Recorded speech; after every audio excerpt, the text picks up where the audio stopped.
Chapter 58. Academy Days Part 17. Message to a friend. Hello Takai, it's been so long. I really miss you.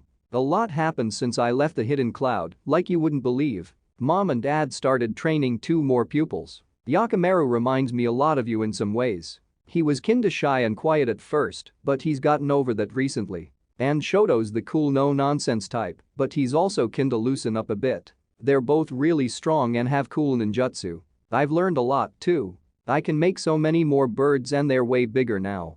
Not baby chicks anymore. I'm also learning wind style and thinking I can maybe learn to fly with it, just like you said. We traveled to all the big villages and we met a lot of new people and learned a lot of things. We saw even more big monsters like the one in the cloud. It was really scary, but Mom and Dad beat them all. I made new friends in the other villages too. Matsu in the rain and Teori and Sanjin in the sand. Teori was a bit of a stick in the mud, but she's actually pretty cool. I've made loads of new friends here in the Leaf Academy too. Juriki Kinda reminds me of Kitsui. I just hope I don't have to fall off another cliff for him to become more pleasant. Genzai's kinda like Heiai, laid back and chill. And Kashiwama's like your exact opposite, super loud and talkative, but he's still fun to hang out with. How are you guys doing? Tell me literally everything. And tell Heiai and Kitsui I miss them too. I really hope we can see each other soon. Katori. Katori gives the letter another and grins widely. She carefully folds the letter and places it inside an envelope before rushes out a room, heading straight for the living room where Hinata and Hanabi are currently talking. Hinata's sitting normally on the sofa while Hanabi has her feet up, hugging her knees. I finished it. She places the letter on the table. Hinata takes it for safekeeping. Alright, I'll hand it over to Karui when I see her later. Now go, you'll be late for class. Going? Katori gets closer to hug her and then Hanabi before heading for the door. Hanabi returns the hug with a smile. Have fun. But once Katori exits, she returns to being sulky on the couch. So you're going to keep sulking? Hinata chuckles. Over a little kiss on the cheek? But it was him. Hanabi hides her face behind a pillow. Why did I do that? So what's changed? You two would always argue before. I don't know.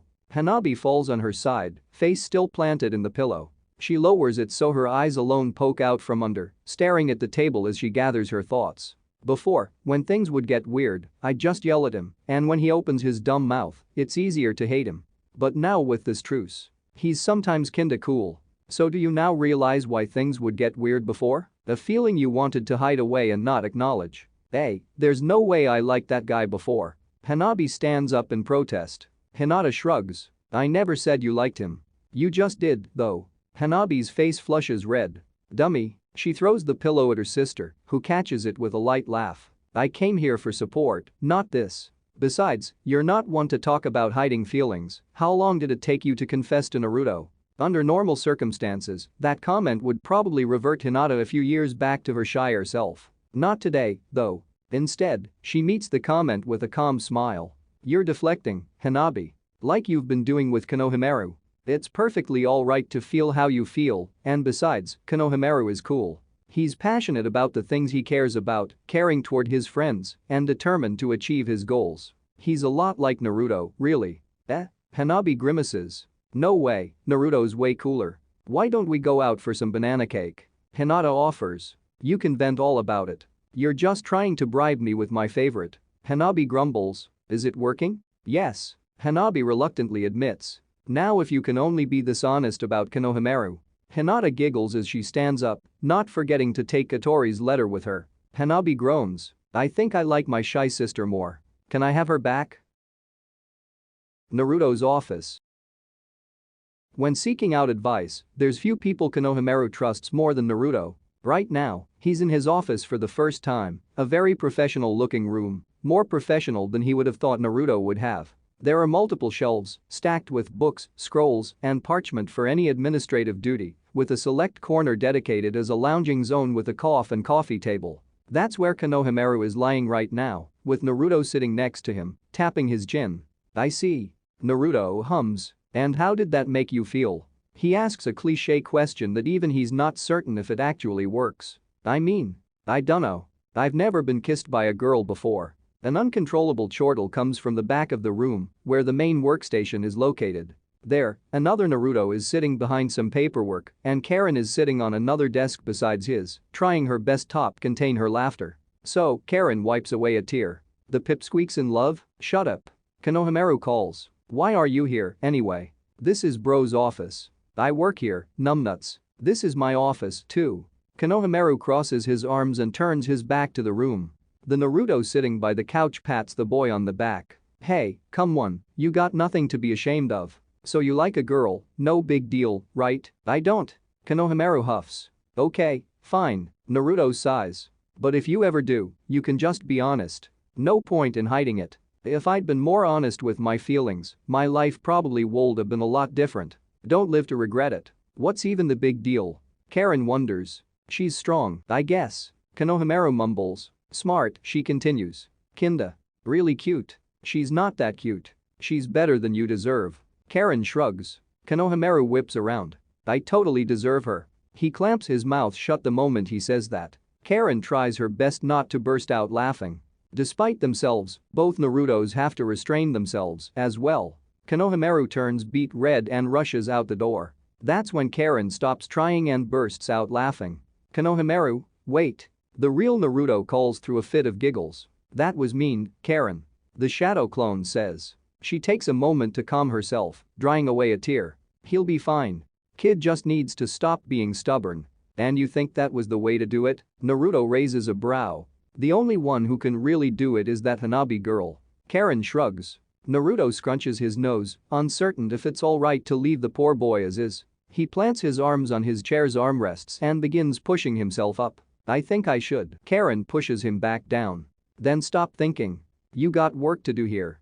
Naruto grumbles but stays to finish his work, deciding to trust that the kid can figure out stuff on his own for now. Konohamaru, POV. Konohamaru absent-mindedly kicks whatever pebbles come his way as he walks to the main gate of the Uzumaki compound. That Karen.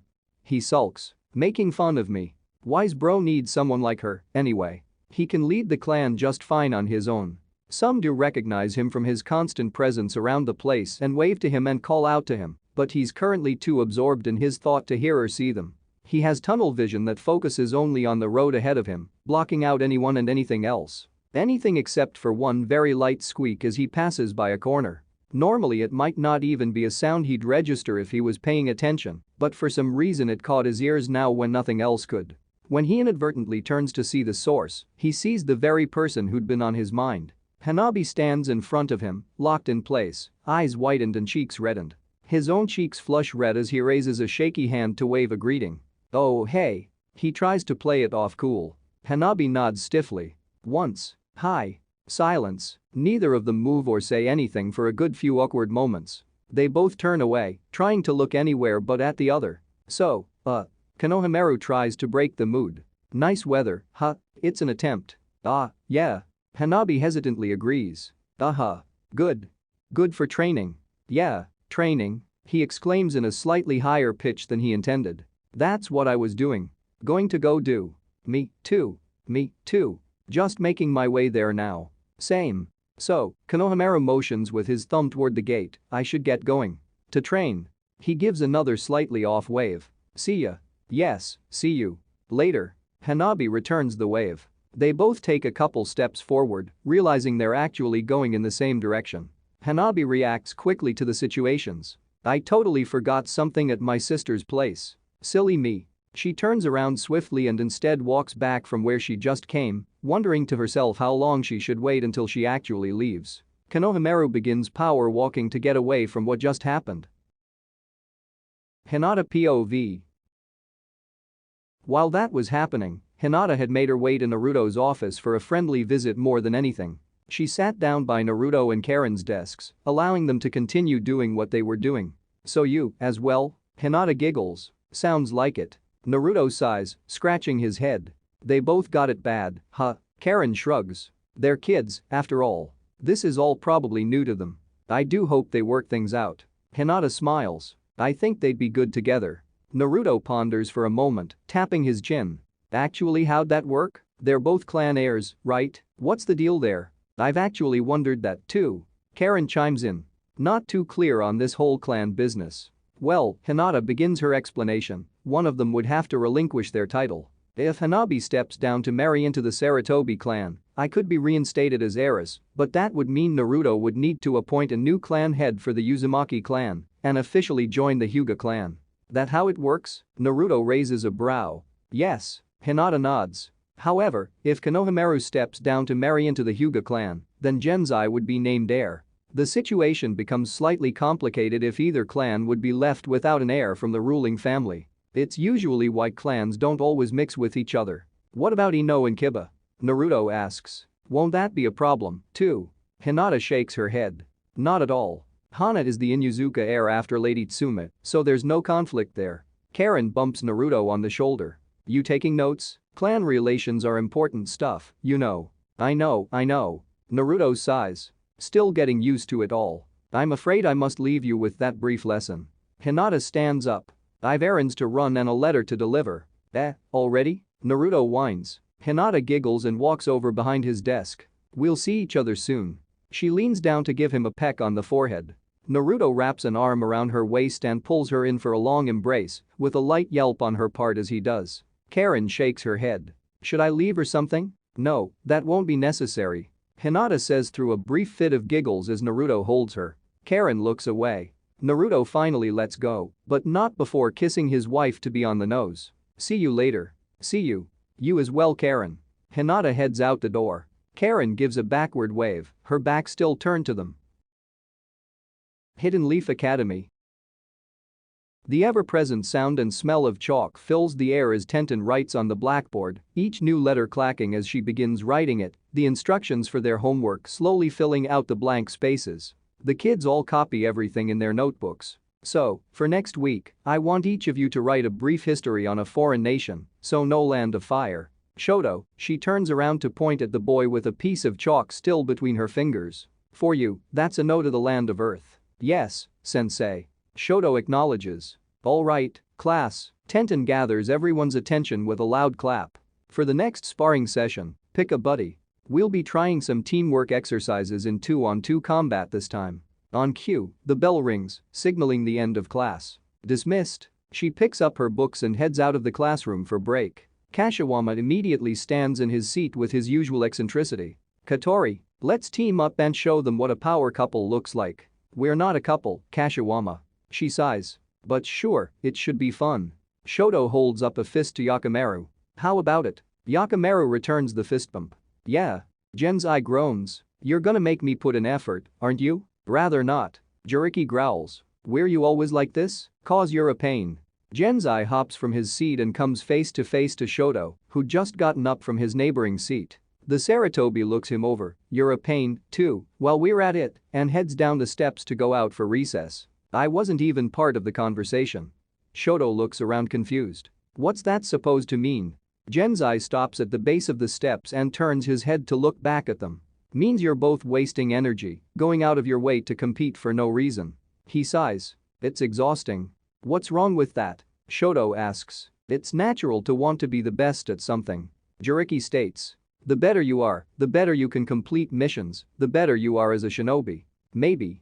Genzai shrugs. But an S-rank rogue ninja swinging a sword at your neck isn't going to care if you were first or second at Academy Taijutsu. I know what my reasons for being a shinobi are, and I train for that. He walks out the door with a wave. You two have fun, though. Shoto doesn't move from his gaze from the door, taking in Genzai's words. Reason for being a shinobi? Is that what Gai Shisho meant? Striving to become a better version of yourself. But Gai Shisho always challenges Kakashi, so what's the difference?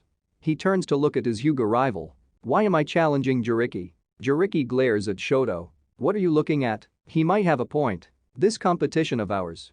Maybe it'd be better to stop. Competition? Jiriki grimaces in disgust. There was never any competition, Teshin. You weren't even at the starting line. Get that through the rock you have for a brain. He stands up and goes out the room, as well. Katori sticks out her tongue behind his back. If he notices, he doesn't let it show. Jerk. Katori huffs. Has it gotten worse? Yakimaru asks. Feel like it has. Guess it doesn't matter. Shoto leans on his desk. Maybe I just need to find why I wanna be a shinobi. Katori cocks her head. Wasn't it cause you wanted to prove your strength, restore your clan's honor, or something like that? I guess. Kashiwama stands from his desk and claps Shoto on the back. You guys are thinking way too much over this. Isn't it good as long as you're having fun and doing good work? Worrying about this and that, you guys sound like my grandpa. He leans over the desk to then address Katori with a cheeky grin. Wanna go strategize? I think I got a killed combo that'll wipe the floor with everyone. Katori laughs. Sure. Katori pats Yakimaru and Shoto on the shoulders and heads out. You're doing fine, Shoto. Don't let it get you down. I'll try. Shoto nods and turns to Yakimaru. Should we strategize too? Sure. Later, in medical ninjutsu class. Today, there's a special guest teaching the class alongside Sakura, an elegant woman with a warm smile, explaining the art with much patience and kindness. Ameno from the Hidden Sand is here to teach her specialty elemental medical ninjutsu. She's currently standing in front of a still fish on top of the teacher's desk, her hands stretched over it, where a jellyfish made completely out of water covers the fish. Liquid tendrils wrap around it, pumping water through its body. After a few moments of concentration, the fish begins flopping. Medical water style? Jellyfish. The kids stare in awe, having never seen anything like this practiced. And that's how you utilize medical water style. Ameno addresses the class. It can be tricky to seamlessly combine medical ninjutsu with elemental ninjutsu, but the result is undeniable. The water style in particular works well with cleaning wounds and keeping the blood flow of your patient going.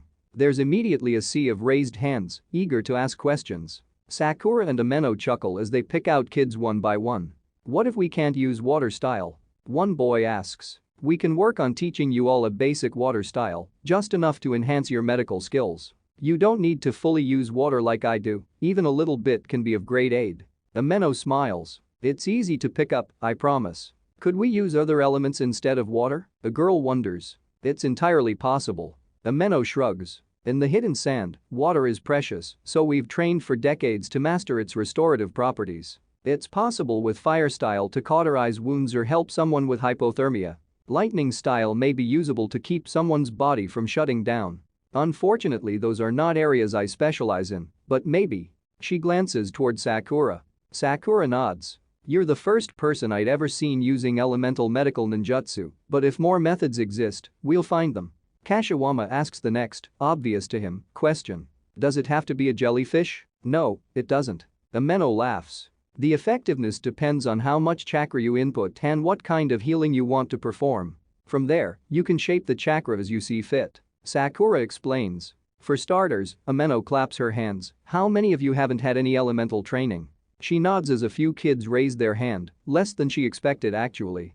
How many of you have, but not in water style? The majority raised their hands, including Yakimaru. And how many can use water style? The remainder raised their hands, of which is Kashiwama. Elemental ninjutsu still isn't part of some of their curriculum. They're set to officially start in a few months. Sakura explains. Then, we can start building the basics on that soon.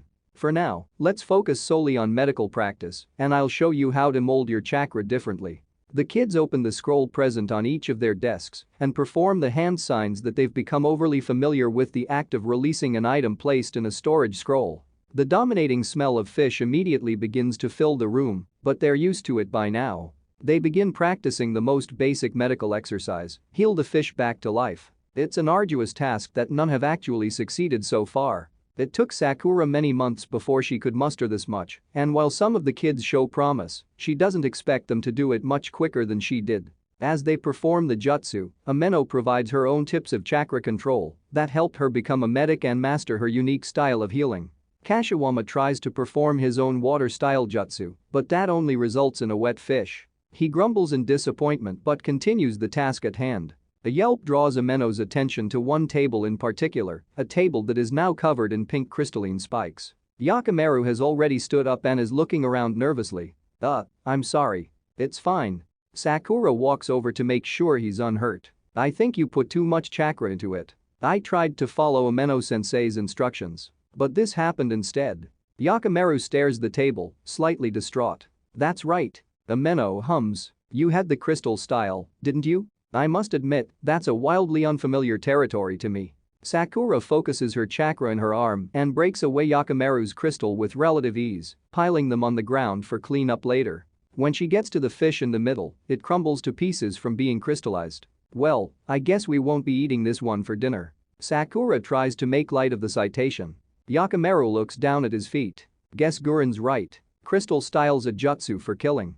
I don't believe that for a second. Ameno interjects and walks over to her table. I may not be familiar with your particular ninjutsu, but if it's anything like any other jutsu, then it should be applicable to multiple situations. She summons a new fish from her scrolls and goes through the hand signs she used before. The water coalesces into a sphere as it did previously, before stretching its shape into a jellyfish. The tendrils wrap around once more, this time squeezing onto the fish. Rather than bringing it back to life, the jellyfish sucks out any remaining life from it, leaving as a shriveled husk. A single jutsu can have a plethora of uses. The only question being, she looks at each of the students. How do you wish to apply it? After school. Guren sighs and leans on the academy gates. She'd come to meet up with Yakimaru so they can go train, but instead she was met by Sakura and Ameno, who explained what happened in class today. You people just don't learn, do you? Guren shakes her head.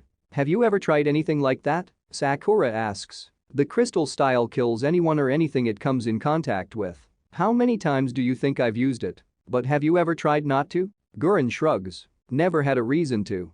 If I needed someone alive, I'd just encase them in a crystal dome, but everything that's come in contact with the crystal itself has died. Make of that what you will. Ameno steps forward. If it is indeed possible, I'd like aid Yakimaru in learning that level of control while I'm assigned here. Yakimaru speaks up. I'd like to learn that too. If I can heal through my crystals like Ameno-sensei can heal through her water, then I want to do it. Guren rubs her head in frustration. You people. Crystal style and medical ninjutsu are already difficult enough on their own. Now you want him to heal through his jutsu.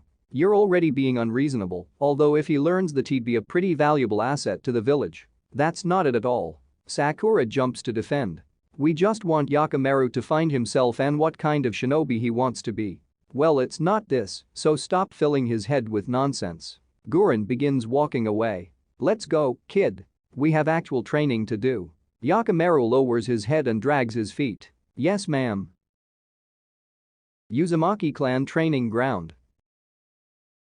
Normally, when Katori cries from joy, it's something that can be heard from everyone in the vicinity. She does not moderate her voice when she's excited. This time, however, her voice is droned out by the sheer speed she's traveling with. Or rather, Garuda is. Soaring high through the air, Katori is gripping onto Garuda's neck fluff with all her might as the deafening wind hits her ears. She can hardly even hear herself think, let alone hear herself. Garuda does eventually slow down to a more reasonable pace, allowing the girl time to gather herself. Katori straightens herself on the familiar's back, her hair an absolute tangled mess. At some point she'd lost her hair tie, so her usual ponytail is gone, now replaced by a monstrosity far worse than bed hair. She has to fight her own hair to get it to lie down straight. That was awesome. Katori laughs with glee. Woo. With practice, you will be able to summon birds of my size to do this, as well. I actually did once. When I first figured out what I can do.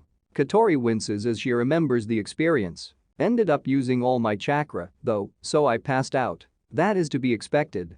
Garuda explains. You were not able to learn under the guidance of ones who know of your kin. Gotten a lot better since then, though. Check it out. She goes through her jutsu's hand signs. Aviary.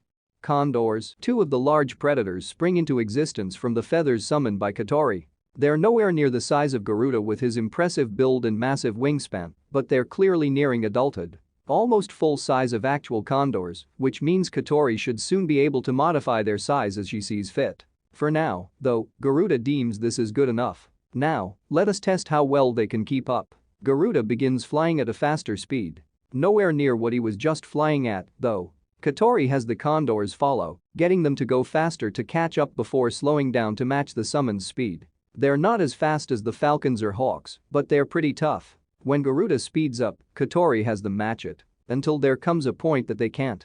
Your command has gotten much greater. Garuda compliments her. I wonder if it's the wind-style training. Perhaps in a way. Training in elemental ninjutsu has a way of refining one's chakra control, which translates into other areas, as well. The hawk explains. Then let's see how good it's really gotten. Katori says with a playful grin. She releases the condors, letting them disappear in a puff of feathers. In their place, she summons smaller brown feathers that twist and latch onto each other as if magnetized. Aviary. Falcons. Two falcons materialize by Garuda's side. Ninja art.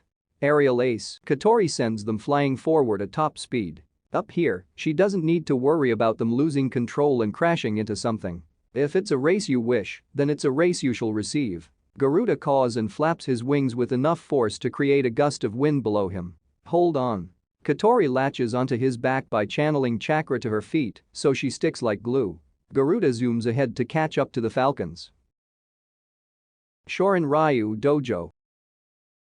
In the yard of the family dojo, Shoto sits in front of a tree doggies style, sitting on the back of his legs. His left hand is raised in front to form a one-handed seal, while the rest of his body remains still. He focuses his chakra to his right arm, making it turn light brown. After a few more moments of concentration, it becomes darker. After a few moments more his hand returns to its normal color, and instead his leg gains the properties of his earth spear. It's still so slow. Shoto grumbles and stands up. He keeps his left hand forming the same seal as he punches the tree with his heart in hand. He then stops for a second, transfers his jutsu to his leg and kicks it a few times. He keeps switching from punches to kicks, battle cry resounding each time he strikes the trunk. Bark and splinters fly off in every direction with each strike as the tree continuously keeps losing its coating. Shoto tries to change things up, adding his left leg to the rotation. He does the same thing as before, but this time upping the speed of his strikes. He keeps doing until he strikes with his left leg before the earth spear has taken effect. Shoto lets out a muffled agonized yell and collapses on his back. He hisses in pain as rubs the sore spot, the pain spreading across his entire trembling leg. Still slow. He punches the ground in frustration, flattening the grass where his closed fist impacts. I have to get stronger. But for what? To pass Jiriki? Prove my family aren't quitters? He digs his fingers into the ground, taking in mud between his nails. Feels so stupid now. Can I be selfish? Should I be? Would Naruto Shisho be? Through the windows of the dojo's second floor, Itasaka and Asami Teshin watch their son's struggles. They critically observe his training, his method, his execution, and now, his frustration. That last bit doesn't seem to last long, however, as Shoto stands in a kneeling position to judge his leg's condition.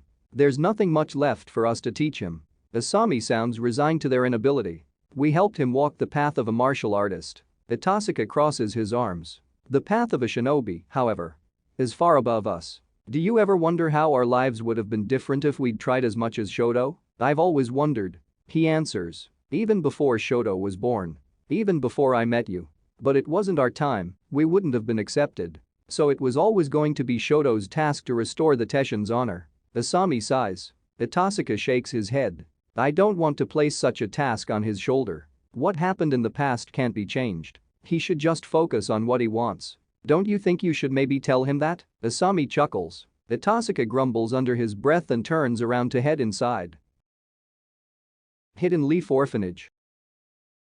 The day Katetsu and Izumo had been waiting for was finally here, the day they officially become fathers and will take Tama home.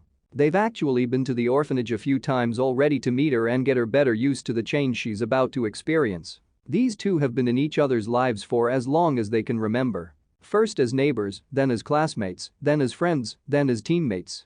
They've been inseparable for as long as they could remember, and somewhere down the line, they finally realized they never wanted to be separated. Now, their status as family will be firmly cemented and they couldn't be happier. Hand in hand, they walk through the orphanage's main gate. A woman dressed in the typical black gown worn by the caretakers leads them further in to meet with the head caretaker. While walking around the building, they note that there's not the usual amount of children running around. Usually when they'd stopped by before, the kids would be running all over the place. Some playing ball or chazzing each other, others drawing or relaxing in the sun. It's not until they get further to the back that they actually begin hearing commotion. The closer they get, the more clearly they can make out that seemingly all the kids are gathered back there for some reason.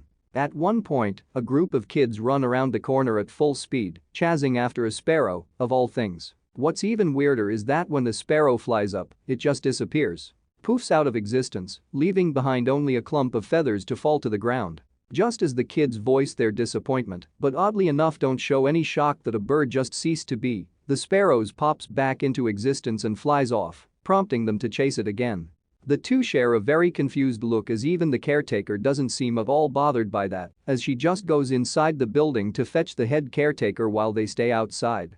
When they round the corner, they both realize what all the fuss is about. A young girl seemingly about 10 years old is running around the yard, followed by an army of kids. Her sparrows fly around her, much to the other kids' delight. Izumo points to the girl, squinting his eyes.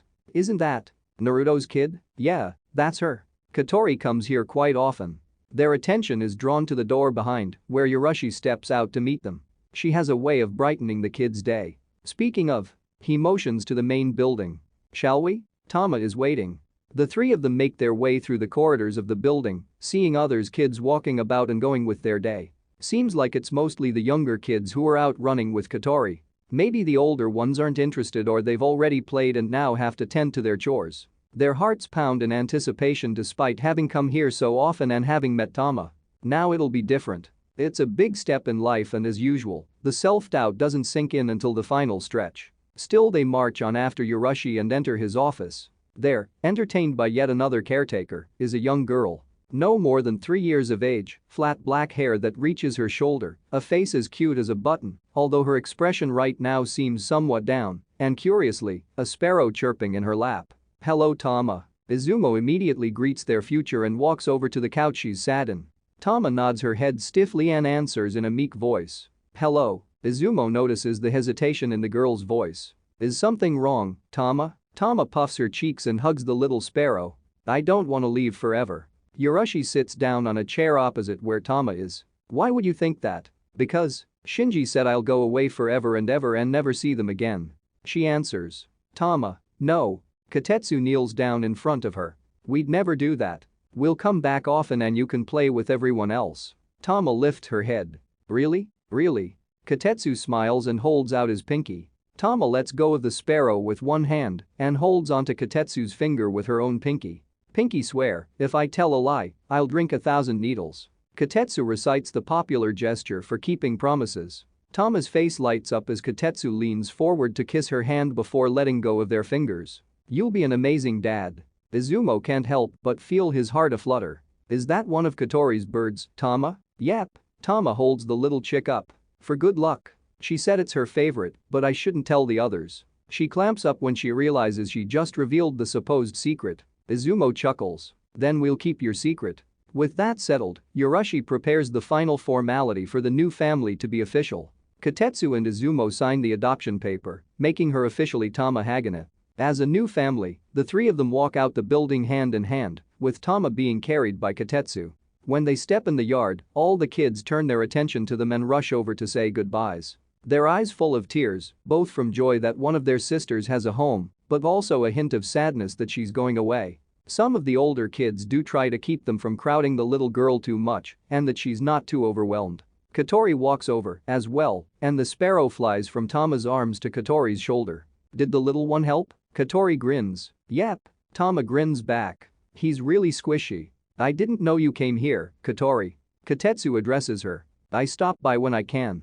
She plants a hand on a boy standing next to her, ruffling his hair. "I know how much it meant to us when someone visited, so I wanted to do the same for someone else." "Oh, that's right." Izumo realizes. "You grew up in an orphanage." Katori nods. "That's why I know what a special day it is when someone finds a new home." She walks over and brushes Tama's hair. "Be happy in your new home, Tama. We'll play lots, okay?" "Okay." The kids all send away Tama as she leaves for her new home, going as far as to walk with them to the orphanage's entrance. When Katetsu, Izumo, and Tama walk far enough from sight, the kids return to the yard, some still trying to dry off their tears. Katori runs in front of them and forms her hand signs anew. "Aviary." Parrots, a flock of the colorful red birds, yellow and blue wings, flutter about in all directions. "Come on, guys, we should all be happy for Tama." Katori grins. "This is a time to celebrate." The kids cheer, chazzing after the parrots. Hidden Cloud Village. Takai sits at the large porch at her home overlooking a large ravine. As always, the condors her family tends to are soaring high, with some of their younger kin still getting the hang of this. She pats the younger chicks frolicking around her as she excitedly reads the letter she'd received again. She's changed a bit since she and Katori first met. Gone is the quiet girl who always kept her head low and was afraid to express herself. Now, she stands proud of her height, eyes no longer hidden behind a fringe, and a smile that comes more easily to her. She runs back to their house in a hurry and comes out with pen and paper of her own. She sits down on the ground, pressing her back against a condor hatching house, as a young chick comes and nestles into her lap. Takai gives it plentiful scritches as she begins thinking of a reply. Hello Katori, I'm really happy we can talk even if it's only on paper. I've missed you too and want to see you soon. I hope we sometimes have reason to go to the Leaf so I can see your new home. We've been doing fine here. Nothing as interesting as what you mentioned, though. We're getting a lot more condors to hatch so it's been busy at home. Dad says it might be time to send some of them off into the wild so their numbers can spread. I'll really miss them, but I know they'll be living free. Hei's still the same, always laid back and not bothered by anything. Kitsui's changed a lot, though, thanks to you. He's started standing up to bullies and anyone who thinks they're better for some silly reason. He's gotten beat up a few times, but he's keeping at it. Hei watches his back, though, so it's never anything bad. We've all been training a lot and got stronger. I can't wait to show you. Takai. Takai, her dad calls out from the front of the house. Your friends are here. Takai perks up. Coming. She quickly folds the letter, places it in her pocket, and stands up. The condor chick that had been snuggling with her hops off and is sent off with a pat on the head as she runs into her home. End of chapter 58. Author's note: I usually try to keep post-chapter notes relevant to the story or characters, but I'm happy to have completed April's Camp Nano, a mini NaNoWriMo where authors set their own goal they want to achieve during that month. For myself, I set the goal of 50,000 words which I've now achieved it. 5,000 for my Naruto Pokemon fic and 45,000 for this one. Chapter 59. Academy Days Part 18. Wedding. The olden traditions dictate that an engagement is to last for at least 1 year before the marriage takes place. Typically, this was not a tradition followed by shinobi. At least, not during the warring clans era before the hidden villages were founded. Back then, they couldn't really afford to wait that long. When your survival depends on outnumbering your rival clans, you needed to start families fast and produce heirs to fight. The Hyuga clan in particular also had more of a political influence than some other clans, so their own traditions were heavily influenced by civilian nobility, hence this tradition remaining strong among them to this day. It's now been 1 year since Naruto Uzumaki and Hinata Hyuga's engagement became official, and it's time for everyone to start panicking. Thankfully, much of the things necessary are taken care of by the priests who officiate the wedding. Modern weddings leave all of the planning to the newlyweds and their families, but not for this. Then again, there is a large ceremony planned for later, where more people will be invited to share in the festivities, so there's still planning for that part. The official wedding is to take place at a shrine where everything is prepared, down to the traditional kimono and food presented to the guests. That leaves the post-ceremony celebration for them to think of. First thing on the list: location. They'd spent some time thinking over their choices, with Hinata mainly being the one to go through the locations. It's during this stage of planning that 2 guests visit their home. Hinata opens the door to be met by Tsunade and Fusuma Senju, who are warmly welcome in their home.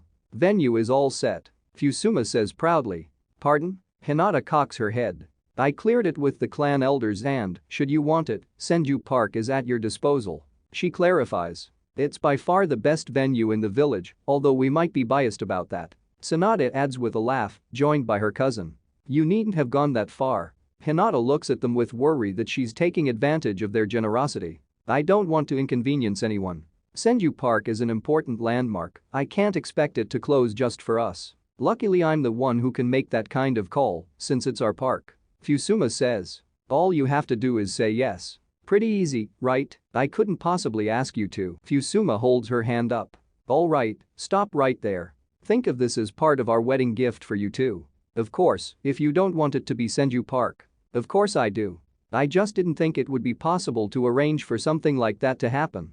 Tsunade smiles. All you had to do is ask. We're family, after all. Fusuma nods in agreement. We'd be dishonoring our grandmother if we didn't offer this much, at least. This is a momentous occasion for the Uzumaki clan as a whole. In that case, Hinata bows deeply to her elders. I graciously accept your offer. Now with that out of the way, Tsunade dusts off her hands. After a hard day's work, where's Naruto, so we can tell him, too?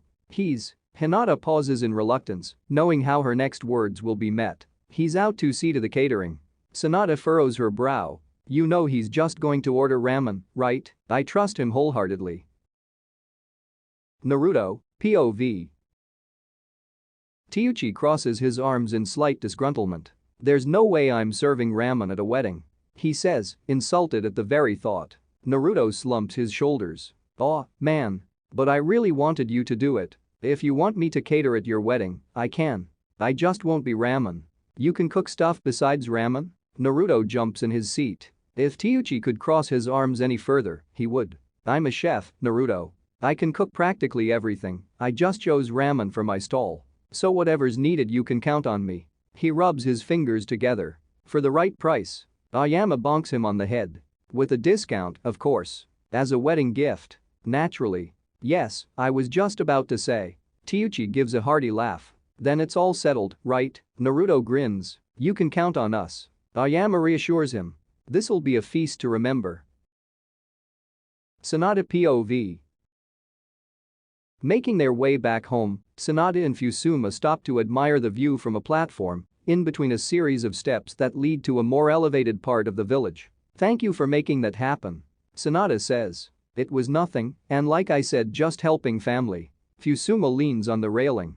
You've always been so passionate about Naruto Uzumaki and his well-being that I just had to see for myself what kind of person he is. He's lucky to have you. She smiles. Maybe.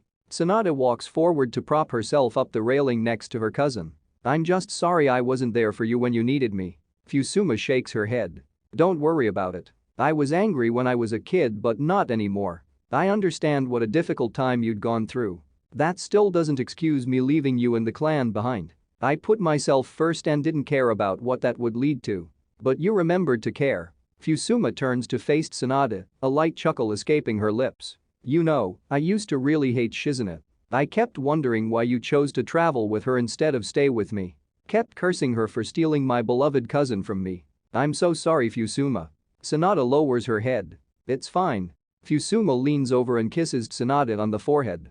We can all be a family now. Sanada blinks in surprise at her own loving gesture being used against her. Yeah, we are. She pulls her baby cousin into a tight hug.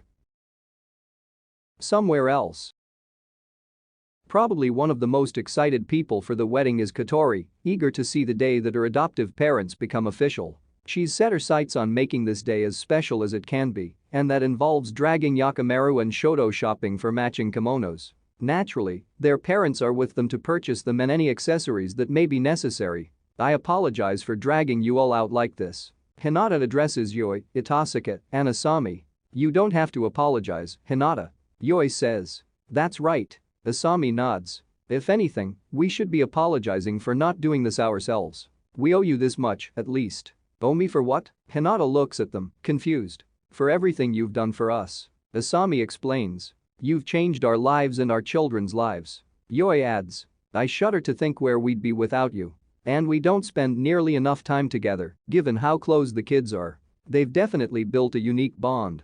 Itasaka adds his 2 cents, some of the very few words he's uttered this outing. Ahead of them, going through the stores and shops' window displays, the kids and Naruto admire the choices of kimono and decide together which might look best on them.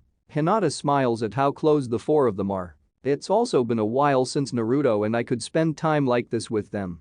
During our travels we tried to take them out for walks as often as we could to help them remember a life besides shinobi training. It's nice to be able to do so once more, and I think he's more excited about it than they are. She giggles. Ahead of them, Naruto points to a dark green selection of kimonos. Ooh, how about this one? Katori looks it over. No, something about it is off. Shoto rolls his eyes. All of them have something off. What even is off about them? I don't know. Katori says. When I see ones that click, I'll know. Shouldn't you also be asking us? Shoto taps his foot. I'm good with letting Katori pick. Yakamaru intervenes. I don't really know much about kimonos so. Katori motions to her friend. See, Yakamaru trusts my judgment, why can't you? Because it's untrustworthy. Katori puffs her cheeks. Now. Naruto tries to play mediator. I'm sure we can find something all of you will like. There's gotta be something. Right? Why do you want us to be matching, anyway? Shoto asks. Isn't it fine to just go with whatever? Because we're a team. And it'll look cute if we're wearing the same thing. Although, Yakamaru begins wondering.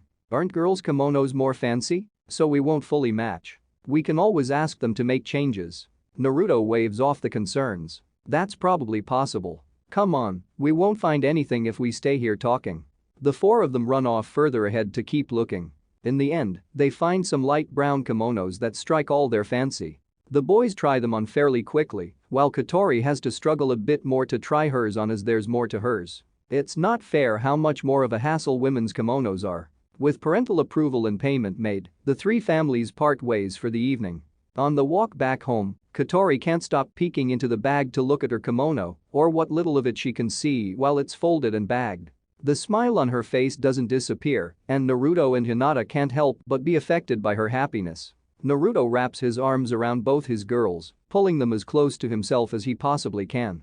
Hinata giggles at his sudden burst of affection. What prompted that? I'm just realizing more and more how lucky I am to have all of this. He kisses his wife-to-be on the head. Katori hugs his arm as he holds her. Thanks for letting me be a part of it. We've only just started, kiddo. Naruto leans down and picks up Katori, who yelps in surprise. Blushing, she squeezes onto her bag and hides her face in his shoulder. I'm not a kid. People are staring. Then let them. Naruto laughs. They're just jealous. Katori protests only slightly, using his shoulder to hide the smile on her face. Everything she'd wanted since she was a kid, everything she hoped to have is right here. She doesn't have to be jealous of other kids anymore. Hinata leans in on his other shoulder as they walk into the Uzumaki compound. Somewhere else. With all the planning the bride and groom have to do, their honored guests have to plan for a lot, too. Well, it's not as much as the couple has to do, but picking out appropriate gifts is still important. For that purpose, Team 7 has gathered in full force plus some extras. Sakura and Sasuke arrive together at their designated seat at the restaurant, followed soon by Sai and Yakumo. Yamato arrives on his own shortly after with, as usual, Kakashi and Anko arriving last, although this time Kakashi actually has a legitimate reason for being late with being a father and all. They do spend time catching up and having the usual small talk before getting to the actual meat of it. As his teammates, Sakura begins, taking a leading role in this meeting. We have to do something big for them. We can't slip up here. Yakumo looks around the table nervously. Is it really okay for me to be here, too? I'm not really a part of the team. Of course you are. Sakura reassures her with a smile. If you're with Sai, then you're one of us now. Thank you. Yakumo smiles shyly. I do want to repay him for how much he helped me. Kakashi chimes in. I can assure you, he doesn't think of that as something that needs to be repaid. So just think of this as a gift to a friend, not returning a favor. He smiles under his mask. Do you have any ideas, Kakashi-sensei, Captain Yamato? Kakashi rubs his chin. We've thought about it quite a bit, but nothing really comes to mind so far. Naruto gave us a memento from the past for Izuki, so I'd like to give them something with as much meaning, but… Anko shrugs. So far we got nothing. Yamato chuckles. How unprepared of you, senpai. I expected more. He says with a slight air of superiority. Does that mean you have an idea? Sakura asks. Yamato holds up his hand, showing as it slowly turns to wood. I'm going to do what I do best. Use my wood style to craft them a statue. I just need to figure out a statue of what exactly. Hey, that's pretty good.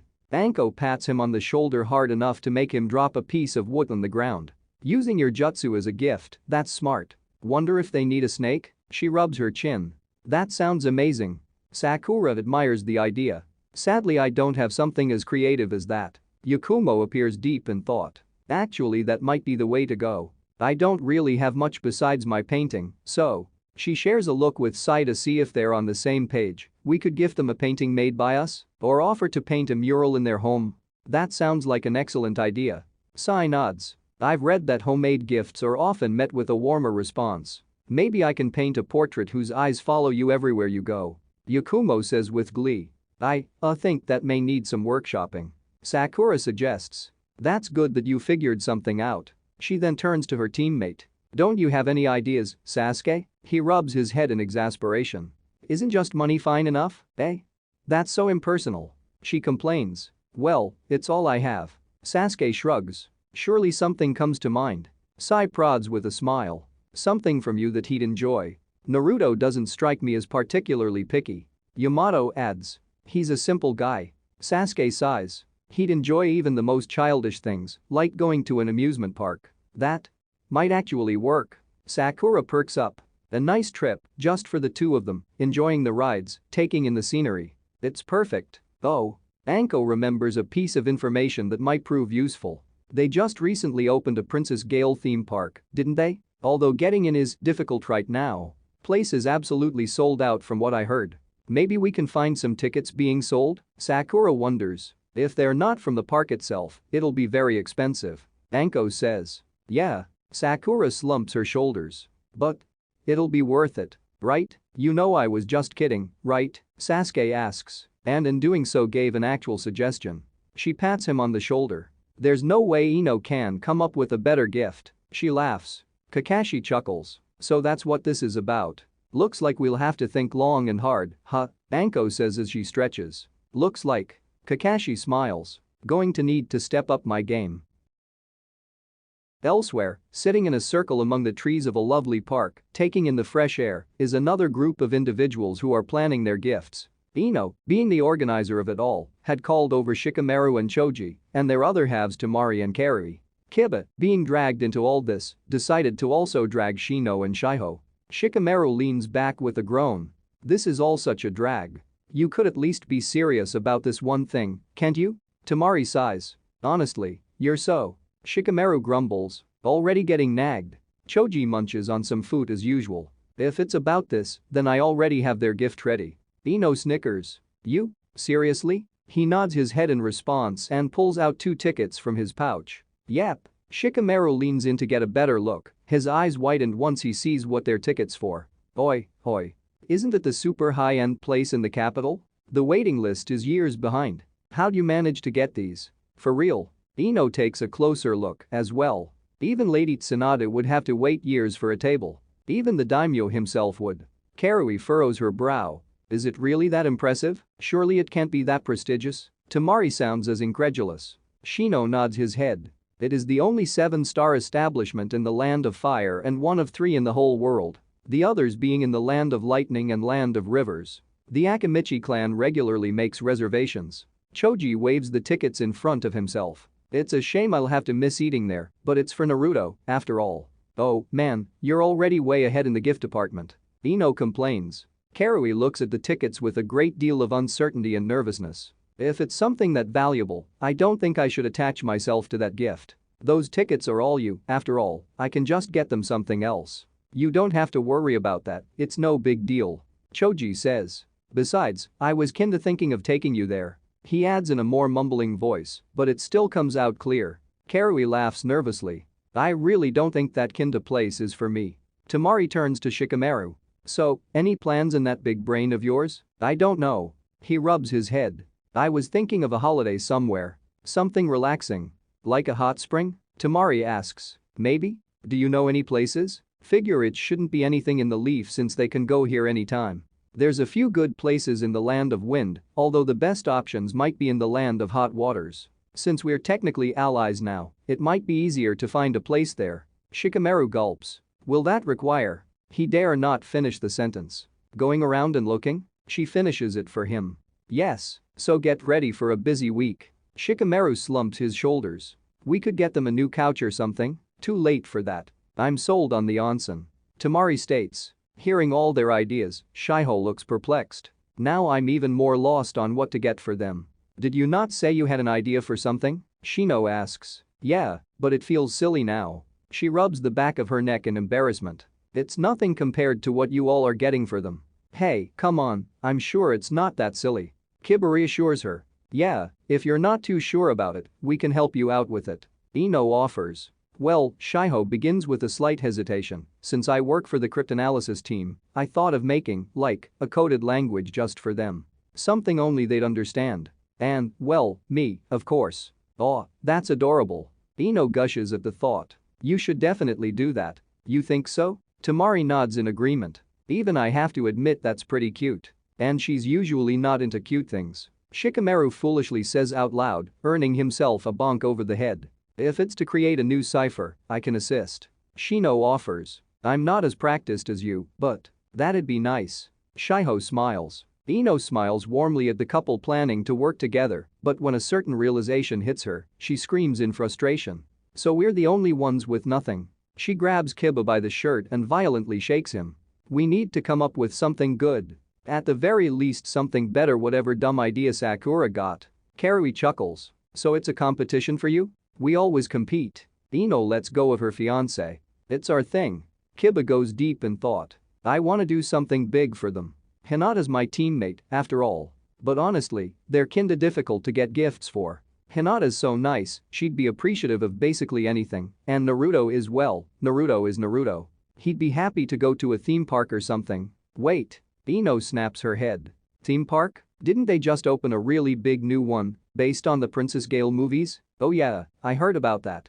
Karui says. But it's already sold out for a while, it might be hard to get tickets unless someone sells theirs for a higher price. But it just might be worth it. It's got to be better than Sakura's gift, there's no way she can top this. She turns around and lays a big one right on Kiba's lips. You're a genius. Greetings, everyone.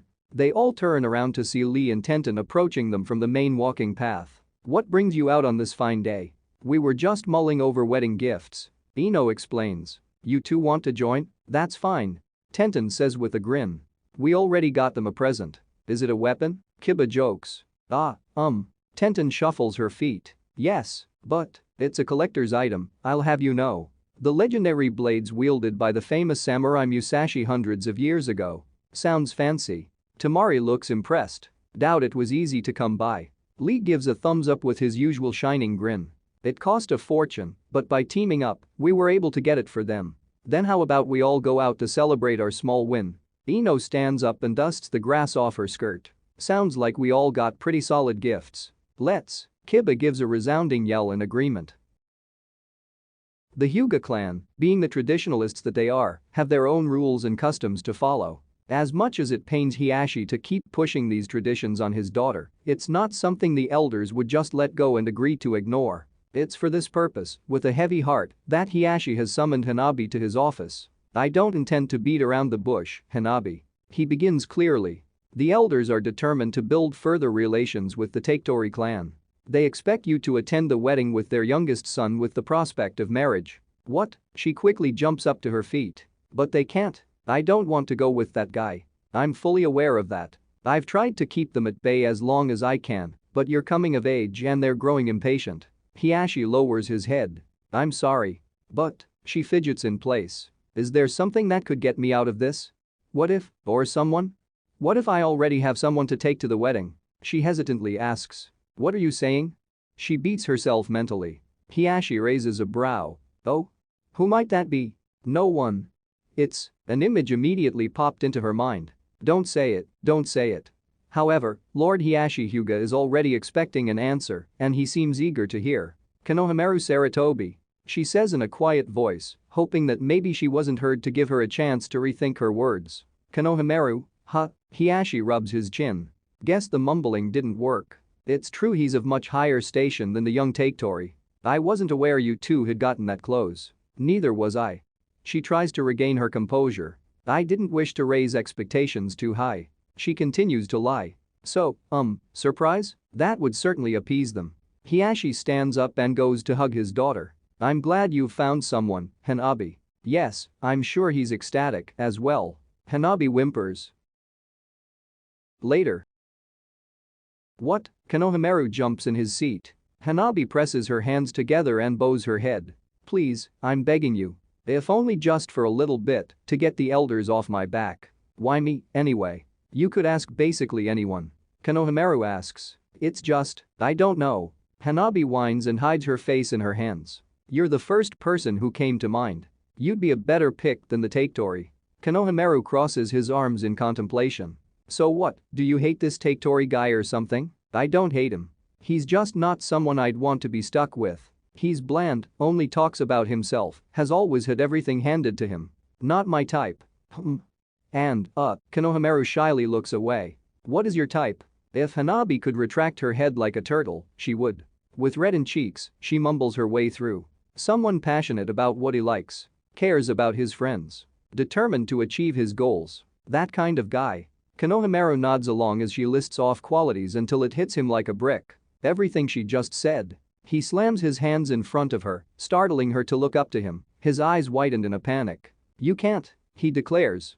Hanabi blinks twice. Can't what? I mean, I know he's cool and all, but he's already in a relationship. With your sister. She blinks again. What are you talking about? Just now, you were describing bro, right? But you can't, Hanabi. He gets right in her face, eyes pleading her to reconsider her non-existent crush on Naruto. Please don't do anything that'll ruin your relationship. Hanabi grows red in the face, this time from anger rather than embarrassment.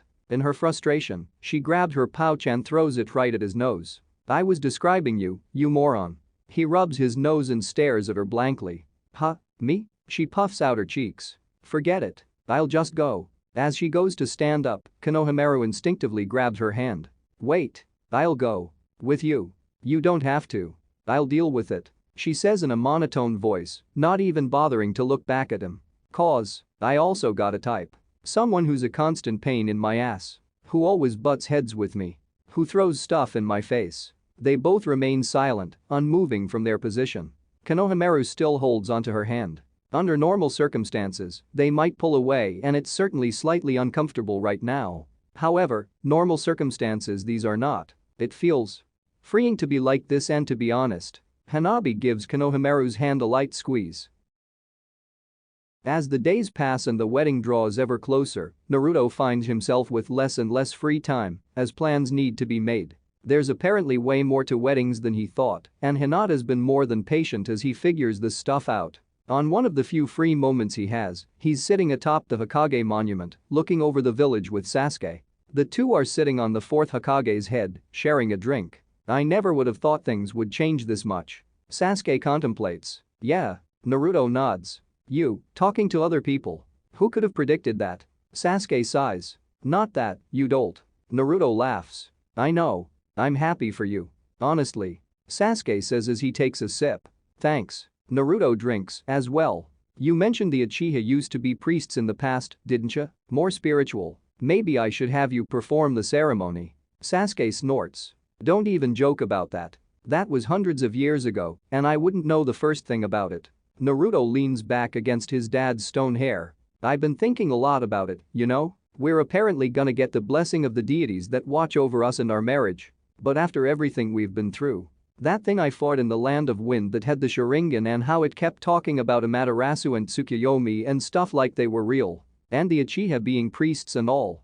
Do you think that Amaterasu isn't just a name of a rare jutsu, but of a deity? Yeah. I've thought about it. Sasuke leans back as well. But I still don't know the connection of it all. Is the jutsu named after that Amaterasu or is my jutsu more directly connected to it? Still, it raises a lot of questions about what entities we pray to and give offerings. Naruto nods. I'd rather not pray to that Hachiman thing. He stays quiet for a moment before turning to look at Sasuke. What? The Uchiha feels uncomfortable with the staring after a while. Naruto leans in, far too close for comfort, and looks him directly in the right eye. Hey, Amaterasu, you in there? He shouts at the top of his lungs. Sasuke quickly pushes him away. What are you doing? I figured maybe whatever Amaterasu is, it's in there somewhere. Naruto explains his brilliant theory. You know, they say the eyes are windows to the soul. I don't think it's that literal. Sasuke wipes away some of Naruto's spit from his cheek. Disgusting? Was worth a shot. Naruto shrugs. It really wasn't. Sasuke grumbles. He tries to remain serious, but a chuckle gets the better of him. You idiot. They both share a good laugh. Wedding day. The first thing required is to get dressed. Or in this case, for someone else to dress you. A kimono isn't something you just slap on, you need several people to wrap the large piece of cloth around you, to properly fold it and tie it. It takes several belts to actually hold it in place, and Naruto has to stand still for the entire duration as the shrine priests help him become more presentable. It's worse than he ever imagined. Sitting to the side, dressed in a suit, Iruka chuckles at his discomfort. Just hold on a little longer. Naruto groans. Did you have to put up with this, too? Kakashi chimes in, propped up against a windowsill and also wearing a suit similar to Iruka's. Nope. We had less traditional weddings. Smaller. He looks out the window to Senju Park that sits beneath the shrine the official ceremony is to take place. He takes in all the figures of the people who are already gathering for the grand celebrations. Fewer people, too. Your kimonos look way comfier, too. Naruto continues to complain. That's because we are not the stars of the show. Iruka explains. Do you plan to complain like this all day, Naruto? He laughs. Don't challenge him, Iruka. Kakashi joins in on the mocking. Naruto grumbles under his breath. At this point, Shizune and Tonton enter the room, wearing matching gray kimonos. She gushes as she takes a look at Naruto's dark gray kimono and lighter hakama pants, more clean than she's ever seen him. Why, don't you look sharp? She compliments him. Thanks. Naruto grins from ear to ear. Feel a bit stuffy, though. None of that. She walks up to him and straightens his Haori. This is one of the most important days of your life. Cherish it. You look great in Hinata. She giggles. Well, you'll see. Kakashi pushes himself off the window where he'd been up until now. Well, if everything's ready, I'll leave you with Mom and Dad. He salutes and begins climbing out the window. See you at the shrine.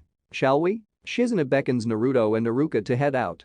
With the donning of the kimono complete, Naruto is escorted to what would be a waiting room. The groom and bride get dressed in separate rooms and convene in a middle room, from where they'll be taken to the shrine to make their bond official. The only ones allowed to the procession, where the couple is escorted to the main shrine, are their immediate family. For Naruto's side, Iruka and Shizune take on the role of parents. Thus, they're to wait here with him and will walk behind them alongside Hiashi and Hanabi from Hinata's side. The anticipation is killing Naruto. He stands by the window looking over Senju Park and taps his foot fast and hard. The tapping on the wooden floor resonates more and more until it becomes far too much. Iruka places a hand on Naruto's shoulder, which snaps the young lad out of it. Take it easy. Breathe.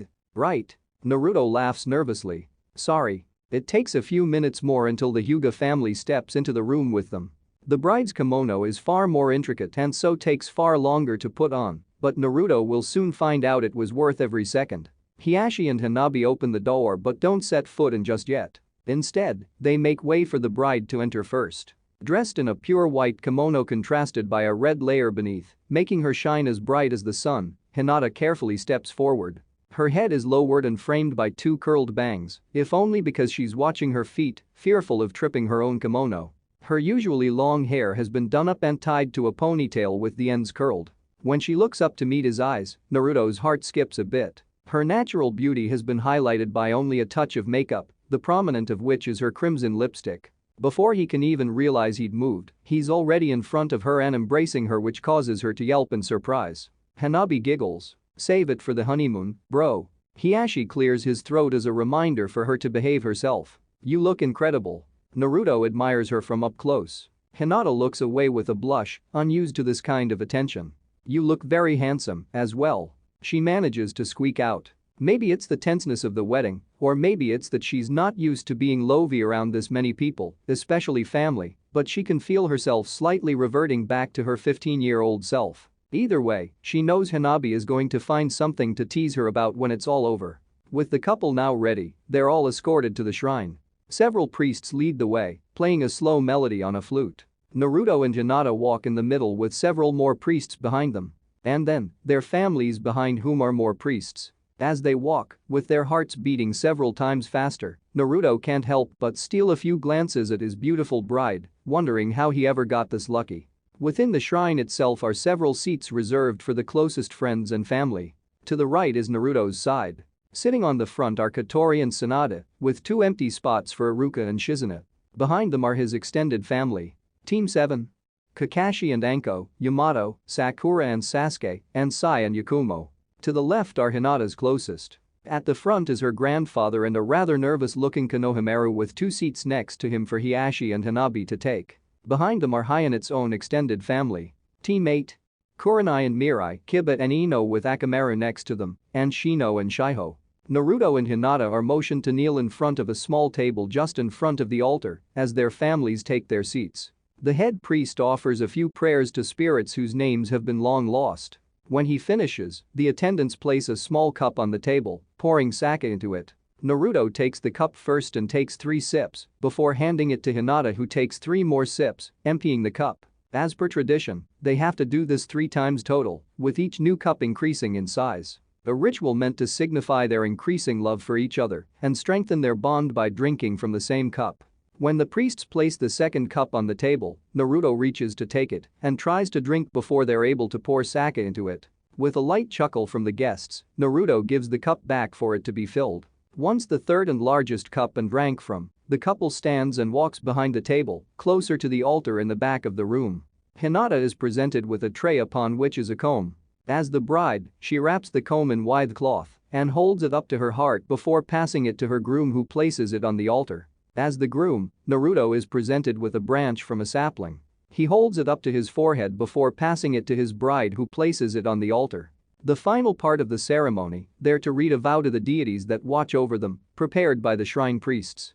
Naruto reads from the parchment they're handed. On this great day, before the kami, we are sincerely thankful for this ceremony. Going forward, we will love each other, trust one another, share the good times with the bad, and swear that this will stay unchanged throughout our lifetime. Husband? Naruto. Wife? Hinata. She adds to the speech. Naruto folds the parchment and places it on top of the wrapped comb and branch. Finally, the two exchange wedding bands which binds their destinies together. As the newlyweds kiss, they're met by cheering ovations. Congratulations! Everyone in the shrine says in unison. When they break the kiss, Hinata stares longingly in Naruto's eyes, shedding a tear of joy despite her best attempts not to. I still can't believe this is all real. It is. Naruto brushes it away with a thumb and kisses her again. The attendees are each given a small cup of sake to share with the husband and wife before they leave for the even bigger celebration. In Senju Park is what might just be one of the largest gatherings the Leaf has seen. That's not a widely celebrated holiday. Practically everyone wanted to gather to congratulate the newlyweds. Tables lined with a wide array of meals are spread throughout, courtesy of the staff at Ramen Ichiraku.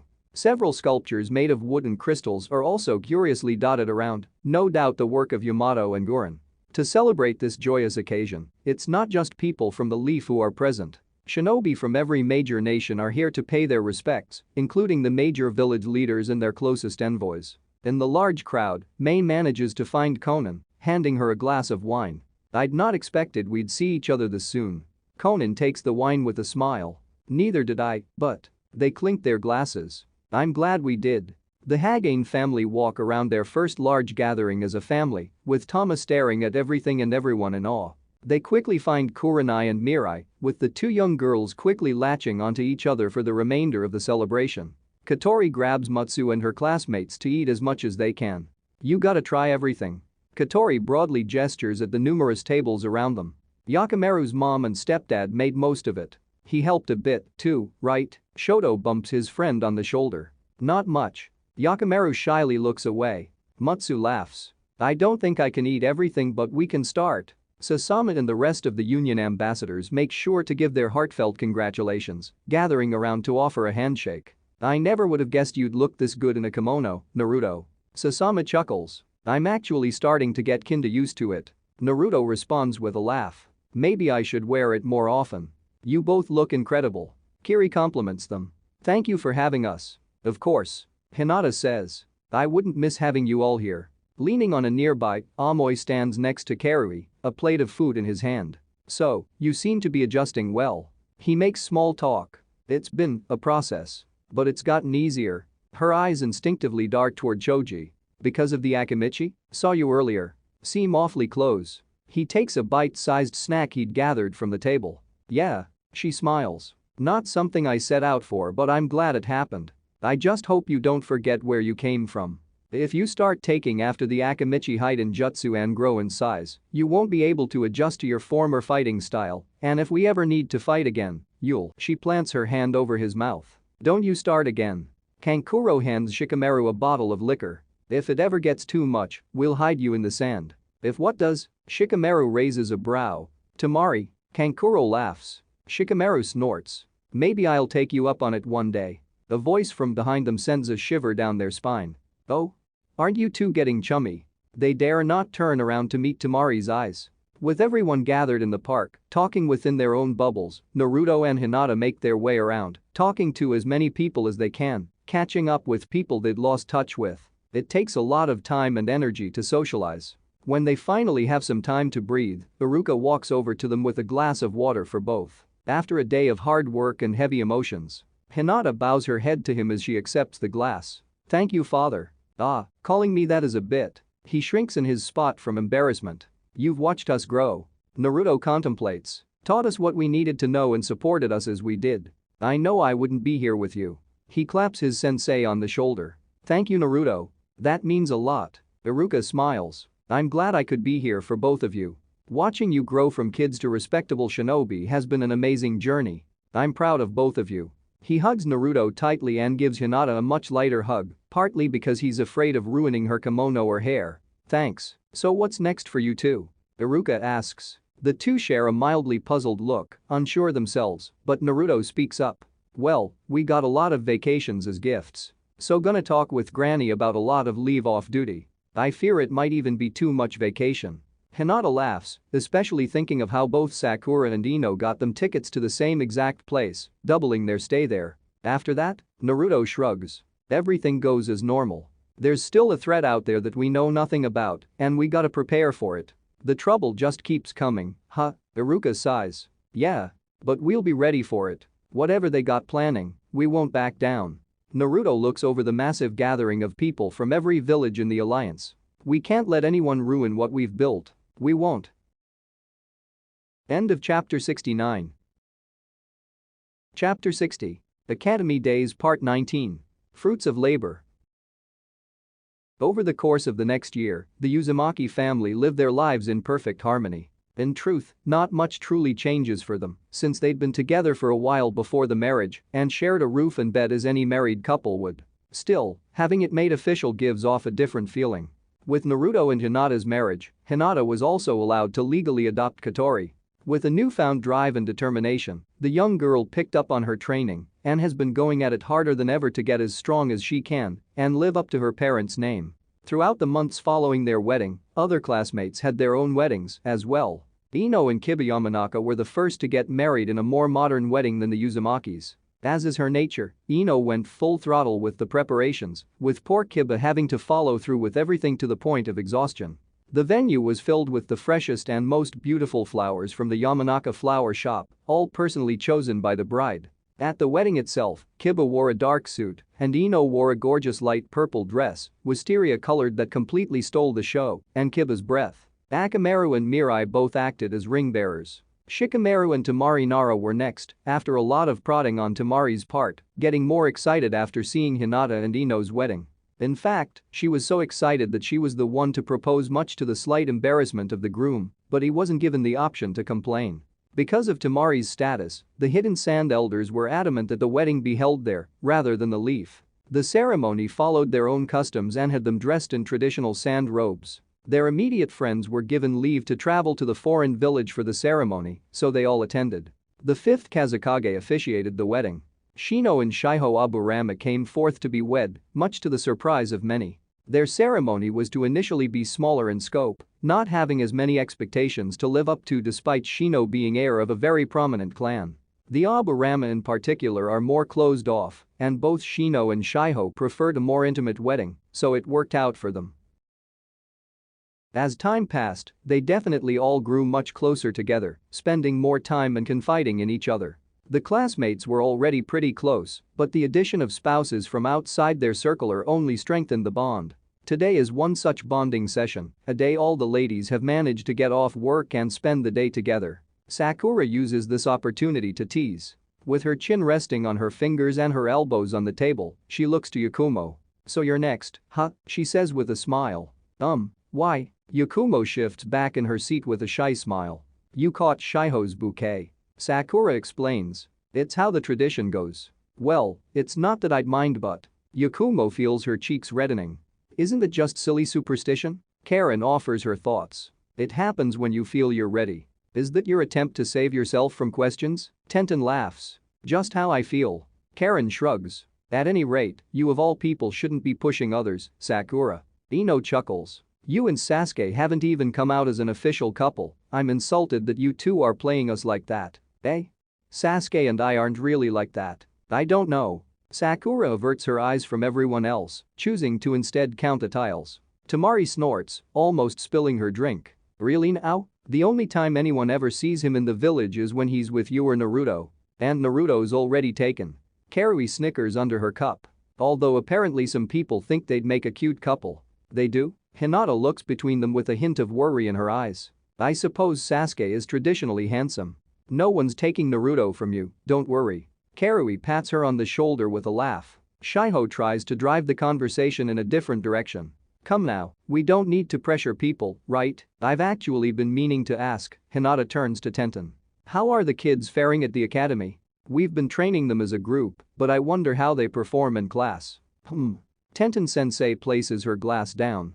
Well, you know Katori is the life of the party. She's pretty much the only one who can match Kashiwama's high energy. Shoto keeps the class's competitive spirit up since he arrived and matched Yuriki. Yakamura mostly keeps to himself, but he's actually pretty popular among the class. He is? Hinata cocks her head. Tenten nods. Yep. The rest are pretty intrigued by his crystal style. They actually hold him in high regard. I see. I'm glad they're doing well. And as shinobi? Tamari asks. How strong do you see them getting? Honestly? They might turn out better than us. Tenten states. Good. Sakura smiles. That's how it should be. There's only a year left until they graduate. Tenten raises her glass. I'm looking forward to what the kids do. To the future, then. Ino raises her glass, followed by everyone. Hinata, however, meekly raises a glass of water where everyone else has alcohol. Are you fine with just water? Yakumo asks. Yes. I think my tolerance for alcohol has decreased, it makes me feel nauseous. Such a shame. Ino sighs. So young and already can't drink. Tamari chuckles. The quiet ones usually make for the loudest drunks, too. So does that mean you're a quiet drunk? Karui chuckles. Tamari glares. I expect that from Ino but not from you, Karui. While the rest join in the laughter, Sakura focuses on Hinata's demeanor and her glass of water. Somewhere else. The condor spreads its mighty wings with a screech as Shoto backs away from it. Ninja art wind style? Breakthrough. Katori channels her chakra through the large bird which flaps its wings in response, causing a great gust of wind to sweep the area. She uses a time when Shoto's feet have left the ground to not give him much of a chance to brace for impact. Shoto is flung back, but that doesn't stop him from thinking ahead. Forming the hand signs mid-air, he just barely manages to slam his hands on the ground while spinning through the air. Earth style? Stone bamboo shoots. Two stone spikes, slightly bigger than he is, jut out behind him, allowing to plant his feet by applying chakra to his soles and hold strong against Katori's wind. As his feet slam into the stone, a painful tingling runs through his legs and his back. That hurt. He hisses as he raises his arms to protect his eyes. Damn, that hurt. When the wind jutsu subsides, Shoto falls down to the ground. You've gotten really good, Shoto. Katori cheers. Oi, don't praise your opponent in the middle of a spar. He chuckles. If that jutsu was stronger, I wouldn't have been able to get my balance back. Don't be a critic. Katori quickly goes through her signature jutsu signs to conjure her tank. Time to go on the offensive. Aviary. Ostrich. The large bird rushes forward at full speed. Shoto clasps his hands together and intertwines his fingers to form the snake sign. Slamming his hands on the ground, the stone spikes behind him shoot up in the air. Katori whistles as she watches them fly up, but turns her focus back to Shoto. She runs after the ostrich to make this a 2-on-1. Shoto engages the ostrich in combat, avoiding the heavy-clawed feet as best as he can. He's made of sturdy stuff, but a solid kick from this thing won't end well. He plays it safe, but that also means he can't land a good enough hit to make it disappear. Even if he does make it disappear, he'll be pelted with feathers at point blank. Katori's jutsu is scarier than it might first seem. Speaking of Katori, she jumps over the ostrich to get on Shoto's other side, forcing him to deal with two enemies at once. Shoto, however, was already preparing for her arrival. Earth style? Moving earth core. Suddenly, the ground directly under him begins shifting and going lower than the rest of the terrain. A perfect square begins descending into the ground, taking Shoto down with him away from his opponents. Now take this. He yells out, his voice echoing in the chamber he'd made for himself. I call it Stone Rain. Just then, the two stone spikes he'd fired just moments ago come crashing down with great force. They hit the ground hard enough to cause a small localized tremor that forces Katori to brace herself. However, they hit the ground very far from where she actually is. They missed. Katori calls down into the hole. The ostrich bellows with its throat. I heard. Shoto grumbles. It's a work in progress, alright, I'm getting there. And now you're trapped in a pit. This isn't a very good strategy. She scratches her head. I'm not trapped. I can also do this. Shoto forms a single seal to continue manipulating his jutsu. A rectangular pillar of earth pushes him to the side, out of Katori's view. After a couple of seconds, the ground behind her rumbles, a square shape crumbling away, allowing for Shoto to poke his head out. I can move it horizontally, but it's more difficult. Katori, unable to restrain herself, squats in front of him as he tries to pull himself up and bonks him on the head. Bonk. Shoto looks up to glare at her goofy, grinning face. What are you doing? Whack-a Shoto.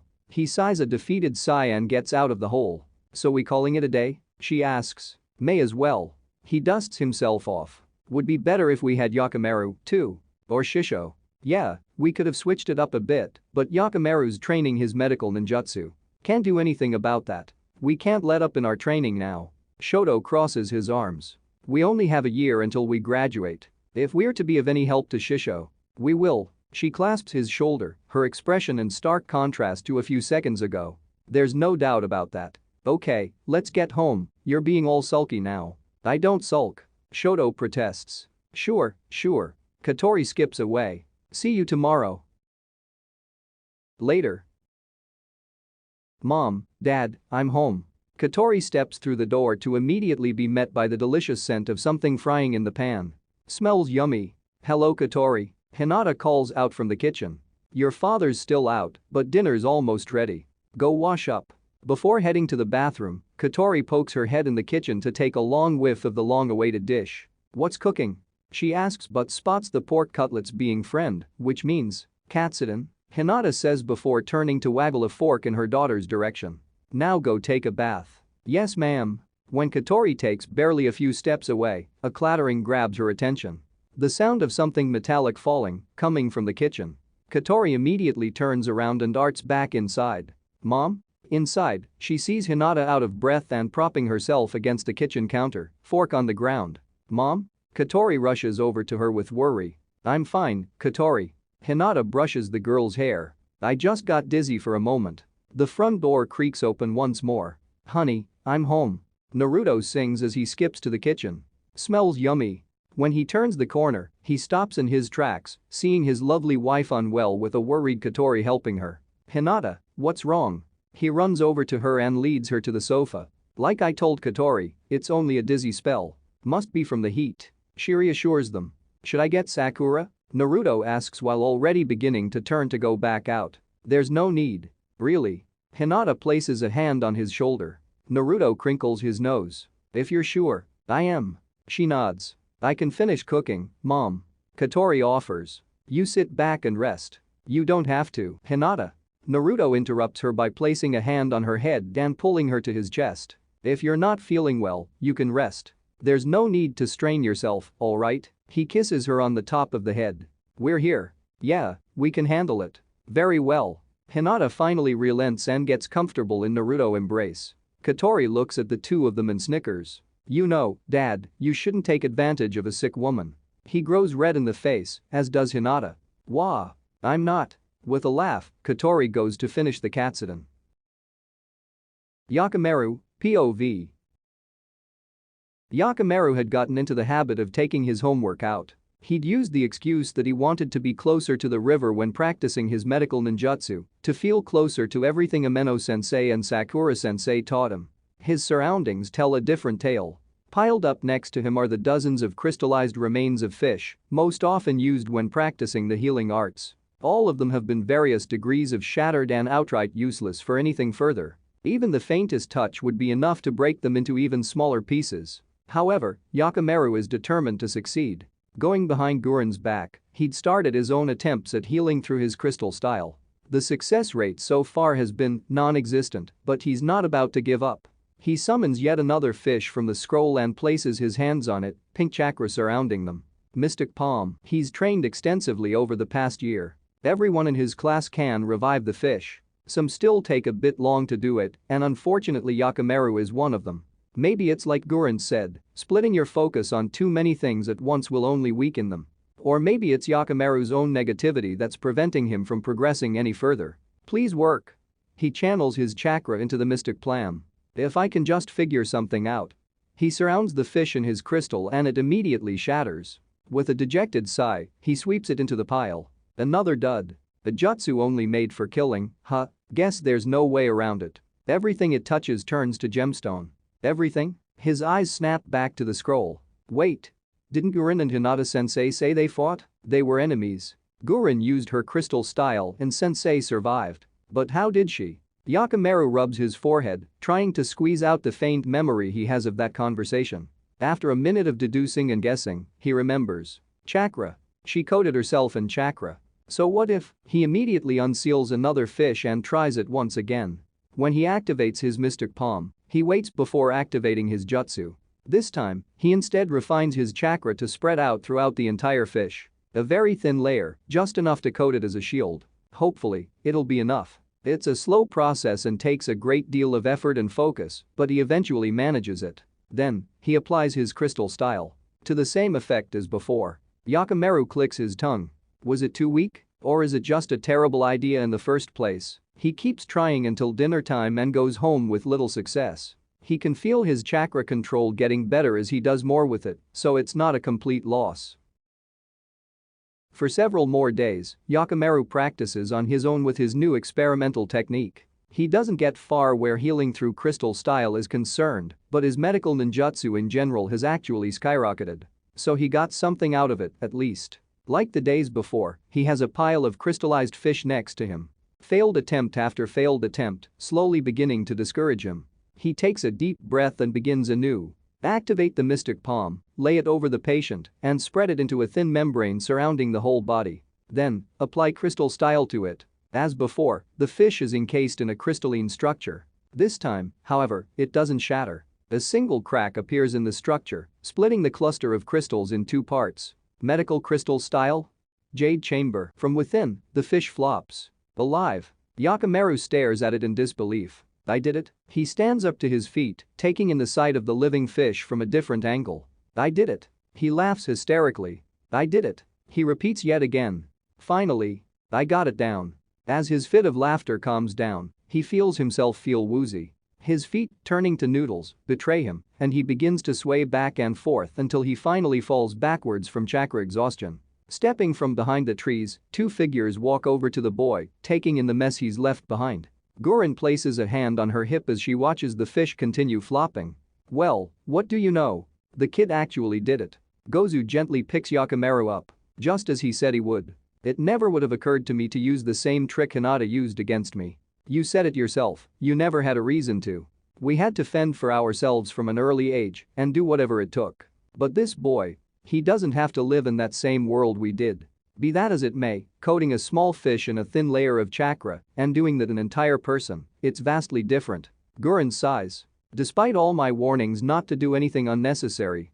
Gozu chuckles lightly. Would you have listened to such warnings? Don't get smart with me, you big lug. She smiles. But no, I wouldn't have. Guess it runs in our blood, eh, cousin? She brushes the boy's hair out of his eyes. Stubbornness can be an admirable trait. Of course you'd say that. Gurren lifts herself on her toes to kiss her husband on the cheek. I'll clean up this mess, you take him home. I'll properly scold him about chakra exhaustion later. She places all the crystallized chunks back in the scroll while setting the living fish free in the stream next to them. She watches it swim out of view, staying by the river for a few serene moments longer. A healing crystal-style jutsu, huh? She looks down at her palm. I wonder if I could. She clenches her fist and shakes her head. No. I've too much blood on my hand, but Yakimaru, Byakuren, Gyuji. You three are innocent and bound for greater things. Hyuga clan compound. As clan head, Hiashi Hyuga has taken it upon himself to oversee the training of the clan's youth, leading the occasional training exercises and even sparring with them. Something no one would have ever expected the Hiashi of old to even think of doing. Right now, one young man in particular stands in front of the admittedly still terrifying presence, Jiriki. Now, why don't you show me? Hiashi says in an even tone. Yes sir. Jiriki bows his head. The boy stands up to his feet and takes a deep breath and closes his eyes. He brings his hands in front of himself to focus his chakra. After a moment of concentration, he opens his eyes. Byakugan, the veins around his eyes bulge out, and his pupils become more defined as he activates his clan's infamous Kekkei Genkai. He tries to keep up a strong front while in the presence of Hiashi, but the sudden assault to his senses causes him to wince and squint his eyes. He deactivates his Byakugan shortly after. That's all right. Hiashi reassures him. It can take some getting used once you unlock your Byakugan, but I know you'll grow accustomed to it soon enough. I'll not disappoint you, sir. Jiriki bows his head again. You don't need to stand with such formality, Jiriki. Simply lead a fulfilling life and be happy. Jiriki cocks his head in confusion. Father. A voice interrupts their conversation, soon followed by the one who it belongs to. Hanabi pokes her out from the corner. The lady of the Uzumaki clan requests a meeting. You don't need to do that. Hinata walks behind her, giggling. Hello, father. And Jiriki, as well. I hadn't expected to see you together. Jiriki bows to them. Lady Hanabi, Lady Hinata. Good afternoon, Hinata. Hiashi smiles. What brings you here? No reason. She answers. I simply wished to come and spend time. However, if I'm interrupting. You're not interrupting, at all. I was just explaining some things young Jiriki should know, now that he's unlocked the Byakugan. Hiashi turns to the young boy. You've shown yourself as strong and capable, my boy. Some may expect you to live up to certain standards, but don't allow that to bog you down. Jiriki nods in response. Oh? That's wonderful. Hinata smiles. I'm certain that will be of great aid in your rivalry with Shoto. She chuckles. Jiriki looks at the ground in his nervousness. Lady Hinata, if I may ask a question? Of course. Anything. They say that your Byakugan is special in some way. More powerful. Is that true? He asks with slight hesitation, knowing he's probably overstepping his station. It is. Hinata answers with no hesitation, making Jiriki's worry decrease. The Tensugen is a special form that, as far as we're aware, is not normally attainable. We believe I attained it from a certain situation I found myself in, which should mean that Hanabi may as well be able to. She turns to her sister who just shrugs. Would it be presumptuous to ask to see it? You're very different from how Shoto describes you. Hinata giggles as Jiriki's face turns red from the comment. You may see it, it's not a secret. Hinata focuses her chakra into her as normal, mixing it with the natural energy unfamiliar to most people. Her veins bulge as normal, but instead of the usual white, Jiriki watches in awe as her eyes turn a light purple with a very faint flower-like pattern for pupils. Lavender chakra emerges from her body like a purple flame, but she's able to keep them in check, lowering its intensity. Wow. Jiriki stares in awe. Hinata smiles despite her very sudden shortness of breath. It allows for much finer control of chakra. I can. She sways where she stands. Even. She collapses to the ground, her Tensugen deactivating. Hinata. Hiashi runs to her, lifting her head up to examine her eyes. Hinata, can you hear me? Hinata. Hanabi kneels by his side. She wants to answer. She wants to get up and reassure them. Those are her last thoughts before she falls unconscious. Over at Senju clan's private training grounds, Kashiwama is hard at work himself. His earth and water ninjutsu have grown a great, but what he's most proud of is his medical ninjutsu.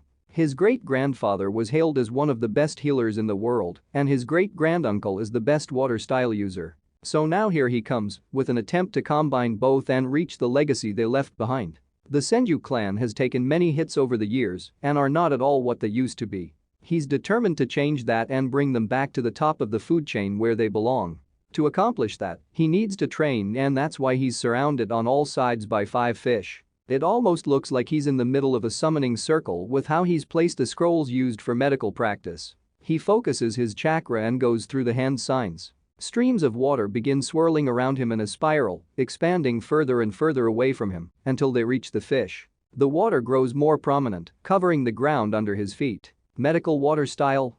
Forest. The water directly surrounding the fish slowly protrudes up to take the shape of small trees, while the rest of it grows to resemble grass and shrubbery, ever so small blades of liquid grass. 2 of the fish spring to life, flopping in the watery forest. Then, 2 more, and then the last one is healed. Kashiwama cancels his jutsu, allowing the water to be absorbed into the ground, and places the now living fish into a bucket he'd brought with him. Only 2 at a time.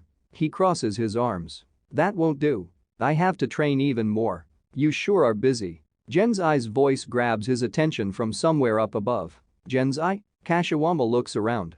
The Saratobi pokes his head from the up top one of the trees. Here. What are you doing up there? Kashiwama raises a brow. You've never liked playing hide and seek. I'm not playing. Genzai sighs and hops down to the ground. I'm hunting. Acorns? I can show you all the good spots, man. Kashiwama offers. Not acorns. Them. Genzai points to the bucket. When Kashiwama turns around, he's met by 2 sneaky, or so they think, monkeys. Barely larger than the bucket themselves and wearing brown vests and leaf forehead protectors, the 2 freeze in place when they see they've been made. Run. One of the monkeys screams and makes a run for it. The other monkey quickly reaches into the bucket, not without a snack. Grabs a fish and follows suit. They both quickly disappear into the tree line. Kashiwama blinks. Monkeys? Monkeys. Enki and Enka.